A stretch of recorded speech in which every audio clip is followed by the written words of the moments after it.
Biasanya kalau di perkebunan itu ada istilah afdeling. Ya, kalau afdeling itu bahasa Belanda.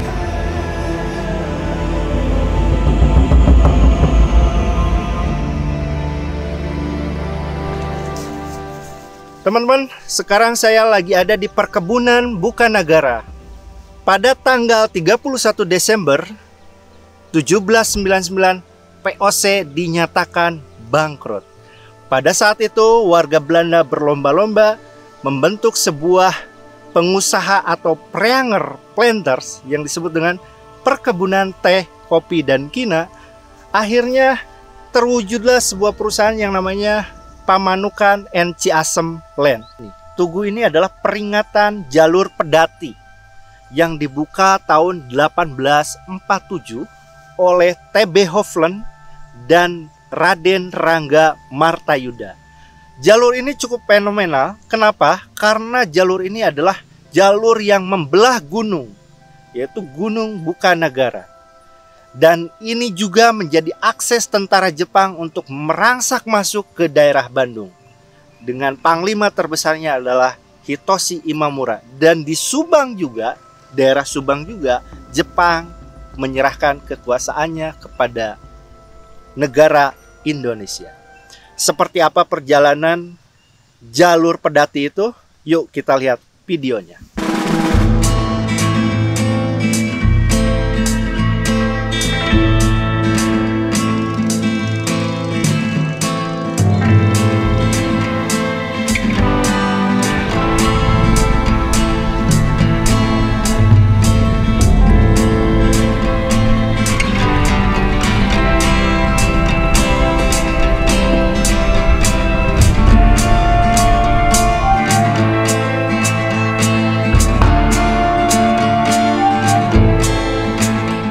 Penelusuran jejak Shibori kali ini dibawa ke daerah perbatasan Subang dan Lembang.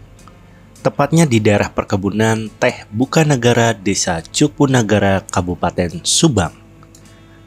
Jejak sejarah di sini jauh lebih tua ketimbang sejarah-sejarah yang berada di daerah Bandung Selatan. Bayangkan saja, penanaman kopi, teh, dan kina di daerah ini sudah berlangsung sekitar tahun 1847, berbarengan dengan pemilik perusahaan Pamanukan dan Ciasem Land, yaitu Hofland bersaudara. Pamanukan dan Ciasem Land merupakan warisan dari VOC yang berdiri tahun 1812, di mana perusahaan ini bergelut di bidang sektor perkebunan. Sampai perusahaan ini membuat jalur yang fenomenal demi mencari sebuah wilayah dataran tinggi yang berbentuk mangkok yang dikelilingi oleh gunung-gunung.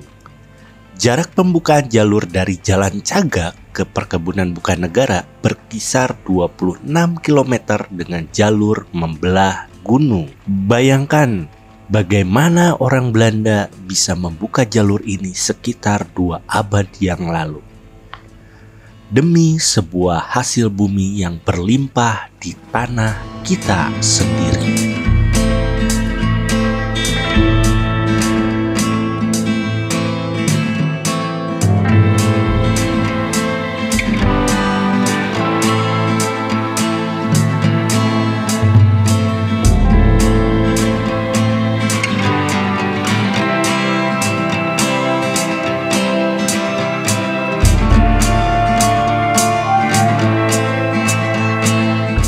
Sebelum menelusuri jalur pedati dan menelisik tuan tanah Peter William Hofland, di sini saya terkesima oleh sebuah bangunan klasik Eropa khas perkebunan teh.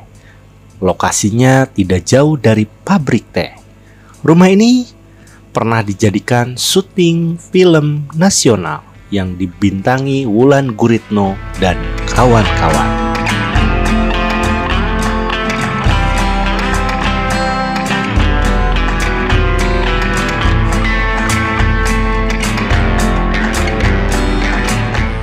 Halo teman-teman, sekarang saya lagi ada di Rumah Administratur Perkebunan Bukanagara. Dan ini didirikan sekitar tahun 1930. Yaitu nama peletakan batunya adalah Anneke Verlier. Nah ini diusung dari konsep, memang rumah ini konsepnya adalah konsep Eropa. Bisa dilihat ciri khas dari bangunan Belanda yang ada di Indonesia adalah dari pintu, kemudian jendela itu bisa kita lihat ya. Ini mengandung kosmik antara timur dan barat. Artinya pada saat matahari terbit itu akan menyinari belakang ya. Belakang kemudian tenggelam menyinari yang depan. Ini pasti bangunannya kosmik timur dan barat. Nah ini yang paling menarik adalah jendelanya. Ini mau di Boska, mau di Kerkhoven, kemudian di kereta api ya, rumah-rumah Belanda ini pasti persegi seperti ini. Fungsinya buat apa? Fungsinya adalah menerima sinar matahari pada saat tenggelam. Karena dataran tinggi itu udah dipastikan udaranya dingin. Nah sekarang kita lihat peletakannya. Nah ini ada tulisan De Eerste Steen Gelegt door Anneke Verlier. Nah biasanya nama seperti ini adalah nama orang Jerman. Tapi kebanyakan mayoritas orang Jerman sama dengan nama orang-orang Belanda. Ini artinya adalah peletakan batu pertama oleh Anneke Verlier pada tanggal 15 Juni 1930. Jadi ini udah hampir mau 1 abad rumah ini. Kemudian bisa kita lihat ada batu-batu seperti ini. Konsep pondasi yang selalu dilakukan oleh orang-orang Belanda. Yuk kita lihat sekeliling dari bangunan ini.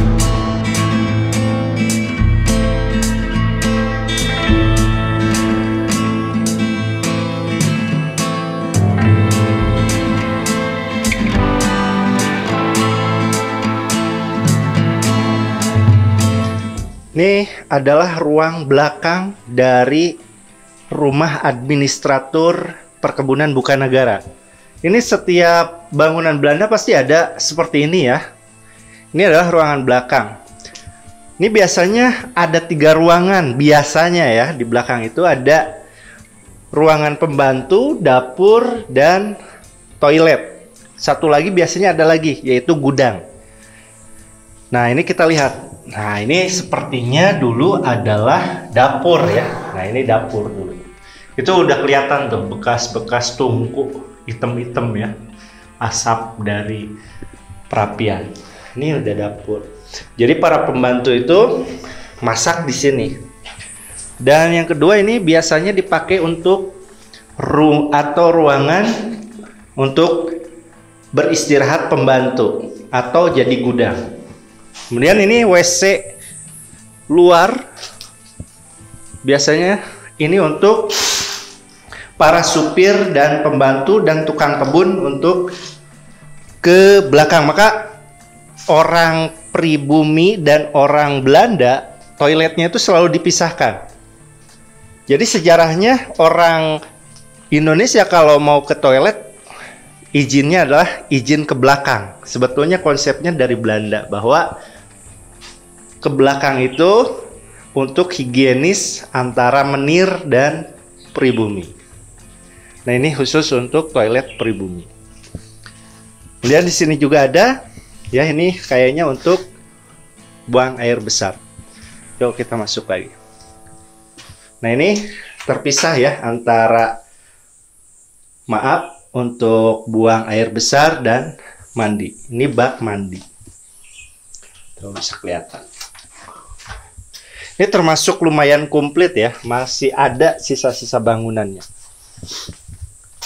Nah ini udah pasti adalah kamar utama, kamar administrator.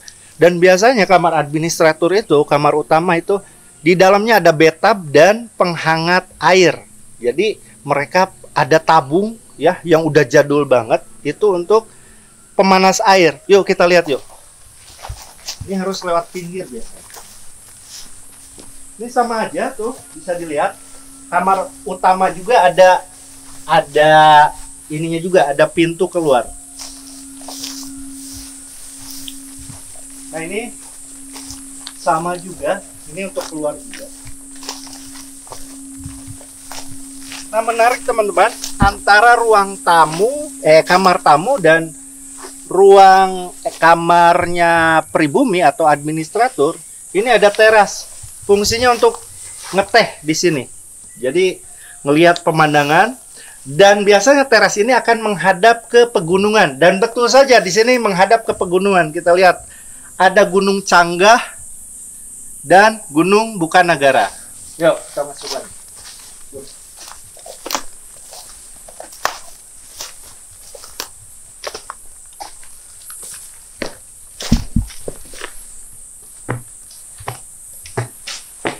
Nah ini adalah ruangan. Ini biasanya ada kursi-kursi. Ruangan ini untuk apa ya? Untuk para keluarga di sini. Kalau udah bosen di luar, mereka masuk di sini untuk baca buku atau baca koran. Sini. Koran yang cukup terkenal adalah Preanger Bord waktu dulu. Pasti bacanya di sini. Yuk kita lihat. Nah ini toiletnya, betul kan? Toiletnya pasti ada bathtubnya. Nah, bisa dilihat ini bathtubnya. Dan klosetnya juga sama dengan di Bosca. Ya, di Malabar. Itu warnanya hijau. Tuh. Bisa dilihat, toiletnya warnanya hijau. Nah, biasanya entah di luar atau di dalam itu ada tabung pemanas air. Tabungnya sudah tidak ada. Dan ini akses ke kamar utama. Keren. Sayang ya, kaca-kacanya udah pada pecah. Kalau memang cagar budaya, saran saya memang kacanya harus ada lagi dan tidak boleh dirubah. Harus mirip dengan aslinya. Itu adalah ruang keluarga juga ya.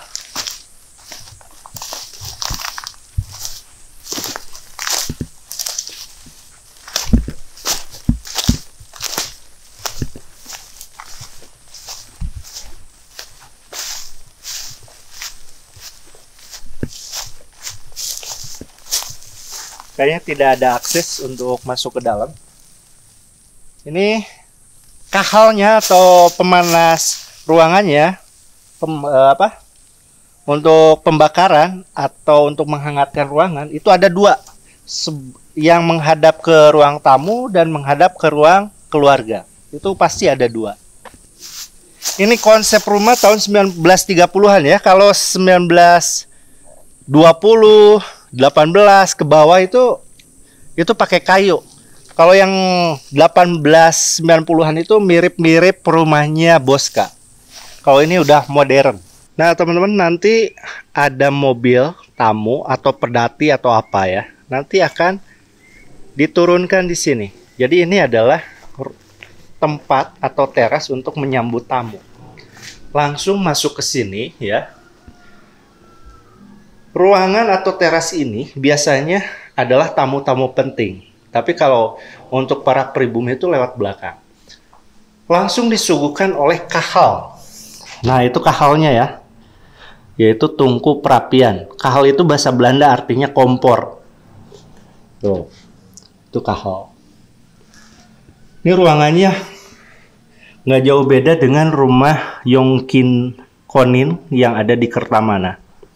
Nah ini teman-teman, ini apakah kolam ikan atau kolam renang? Tapi kalau dilihat dari bentuknya ini adalah kolam renang.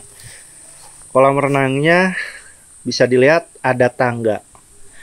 Nah ini dibangun tahun berapa saya kurang tahu. Biasanya kalau konsep tahun 1930-an, biasanya kolam ikan sih kalau di sini ya. Kayaknya ini baru-baru kolam renangnya. Nah, selain ciri khas jendelanya dan batu-batunya ya untuk pondasi, di sini bisa kita lihat ada kamar. Nah, setiap kamarnya itu ada pintu keluar. Ini fungsinya buat apa? Fungsinya adalah untuk menghirup udara segar pada pagi hari. Ini udah dibayangkan bahwa ini adalah kamar tamu. Nah, setiap kamar tamu mau di perkebunan manapun, ini ada teras ya. Teras ini untuk ngopi atau minum teh. Nah, ini teras. Ini bukan kamar utama ya, teman-teman.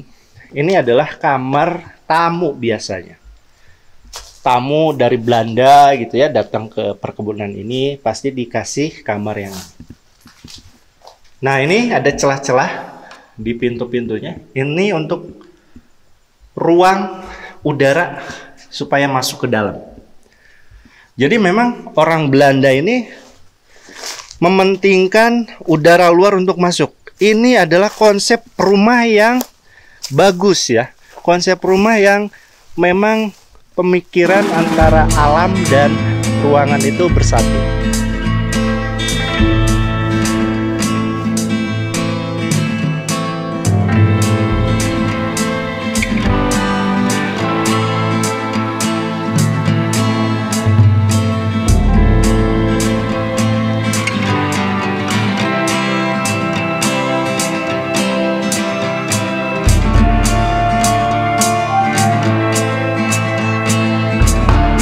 Biasanya kalau di perkebunan itu ada istilah afdeling ya. Kalau afdeling itu bahasa Belanda diartikan departemen atau bagian. Ini sepertinya adalah rumah kepala bagian atau kepala afdeling. Dan ini bisa dilihat bangunannya sudah sudah usang kelihatannya. Ini sama kayak yang di atas, cuman ini lebih kecil lagi. Dan ini adalah biasanya gudang atau kantor afdelingnya di sini. Afdeling bukan negara. Gak tahu ada berapa afdeling di bukan negara ini.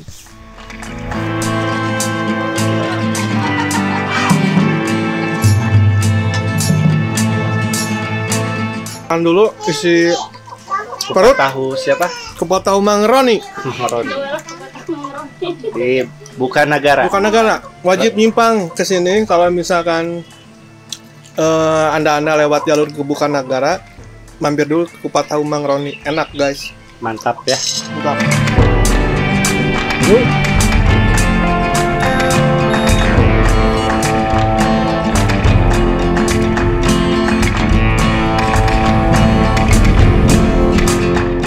Setelah kami mengisi perut, kami langsung menyusuri jalur pedati yang dibangun 2 abad yang lalu.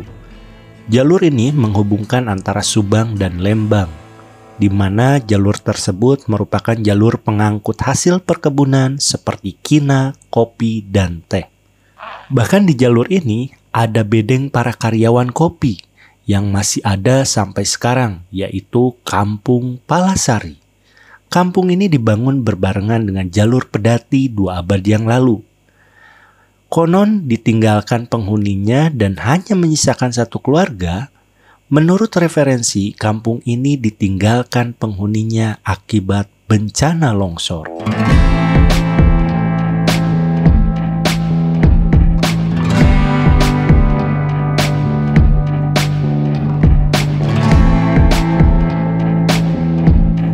Satu tahun yang lalu, jalur ini belum tersentuh oleh pemerintah setempat.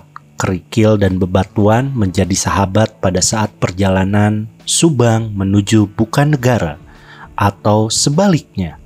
Sekarang jalur ini sudah diaspal, sehingga akses menuju Subang atau bukan negara jauh lebih cepat. Saya yakin sebentar lagi wilayah ini menjadi destinasi terbaru di Kabupaten Subang Selatan. Selain nilai sejarah yang tinggi, di sini juga memiliki pesona alam yang sangat luar biasa.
Teman-teman, inilah jalur fenomenal yang membelah gunung, yaitu jalur Pedati Bukanagara.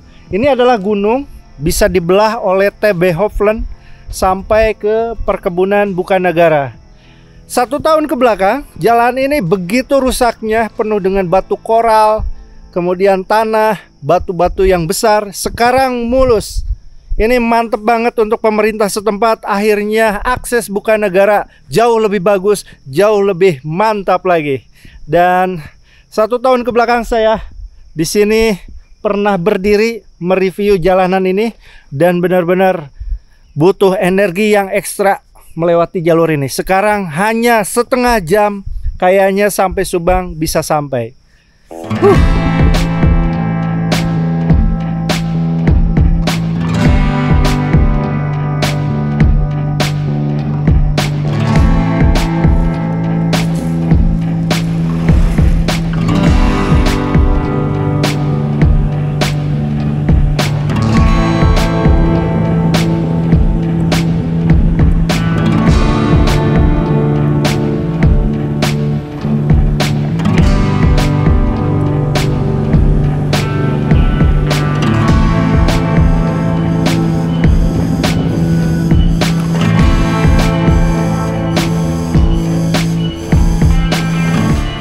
Ini teman-teman, kalau ke jalur Bukanagara ya, teman-teman bisa ngelihat bekas gua Jepang. Gua Jepang ini fungsinya adalah untuk perlindungan para tentara Jepang.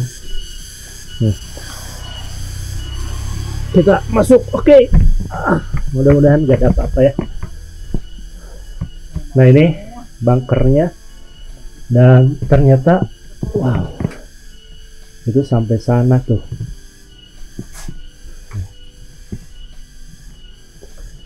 Cuman dikit ya, itu mentok sampai sana doang. Jadi nggak ada lagi. Udah zaman kelopaan lah ya. Iya. Ya ya tep sakompi lah. Jadi mun hujan gede. Jadi kalau hujan gede, tentara Jepang itu berlindungnya kan dulu boro-boro buka tenda, jadi bikin gua dadakan. Nah, ini pahatannya bisa kelihatan nih teman-teman.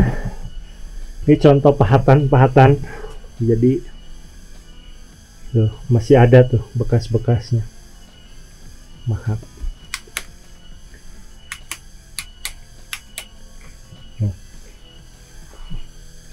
Jadi teman-teman, kalau ke Bukanagara jangan lewatin cagar budaya gua Jepang ini. Cuman dikit sampai sana doang.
Ya anak tumbuhna hayang segede itu kan butuh tahunan. Butuh tahunan. Butuh tahunan atau bulanan. Ini udah pasti 2 abadan.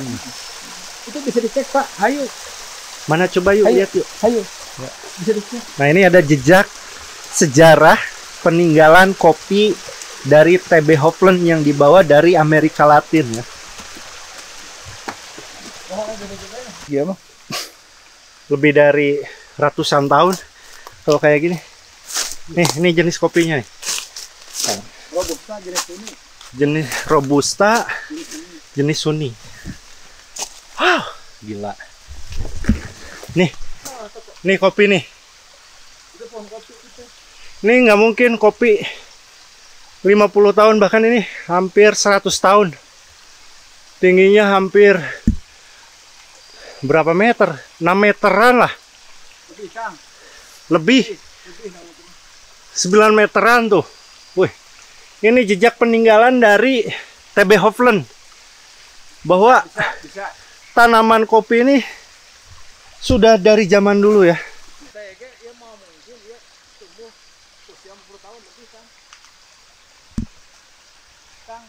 Nah, bentar.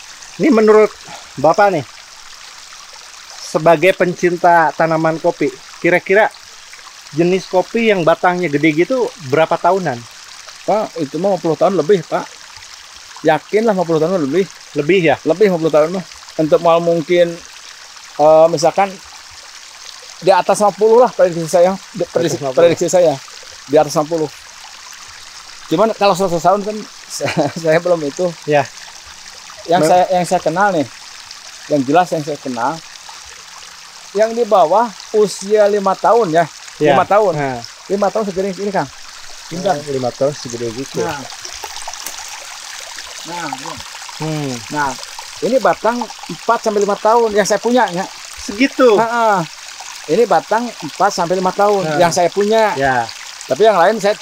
Sedangkan yang itu udah gede banget, hampir berapa kali lipatnya Pak ya? Ya, itu memang kalah di batang. Nah ini kalau merunut ke sejarah, orang Belanda datang ke sini itu tahun 1847 ya. Itu membuka jalur pedati yang sekarang jalur bukan negara itu. Terus akan ngomong Hopland. Ya. Akan ngomong Hopland. Bisa jadi sebab di sini kan sekitar bukan negara. Ya. Ya. Ya. Sekitar bukan negara. Ya. Saya pernah lihat di Jamuju. Ya. Ada kopi. Nah, yang itu Kang. Jajarannya yang seperti itu. Ya. Penduduk setempat ngomong ini Pak kopi awalan. Kopi awal di bukan negara. Maka disebut kopi buhun katanya. Buhun. Pohonnya kan sama seperti itu pohon. Sama. Di Jamuju. Pohon-pohonnya itu seperti yang tadi akan lihat segede-gede gitu. Keren. Di Indonesia nggak ada Pak yang baru di sini saya baru lihat. Kalau merunut ke sejarah, dengan adanya pohon kopi ratusan tahun, bedeng palasari, serta tugu jalur pedati, saya yakin bahwa area hutan ini sudah dieksplor oleh Pamanukan dan Ciasemlen sekitar antara abad 18 sampai 19. Selain itu, Pak Azid selalu menemukan alat pertanian yang sudah karatan pada saat beliau menanam kopi. Tapi sayang, alat pertanian itu sudah tidak ada. Menelisik sejarah bangsa Eropa di Indonesia merupakan pengalaman yang sangat luar biasa. Begitu suburnya tanah kita sampai daerah terpencil seperti ini, mereka bisa memanfaatkannya demi sebuah perdagangan. Sekarang pertanyaannya, bagaimana dengan bangsa kita sendiri? Krisis pangan, impor beras, kekurangan pupuk bukan sebuah masalah besar buat bangsa ini. Karena bangsa ini adalah bangsa yang sangat kaya dengan sumber daya alam. Orang bilang tanah kita tanah surga, tongkat kayu dan batu jadi tanaman. Itu bukan sekedar sebuah lagu. Hanya saja bangsa ini menunggu generasi-generasi muda yang mampu memanfaatkan kekayaan alam Indonesia secara bijak. Buktikan mulai sekarang bahwa bangsa ini adalah bangsa yang kaya akan alam.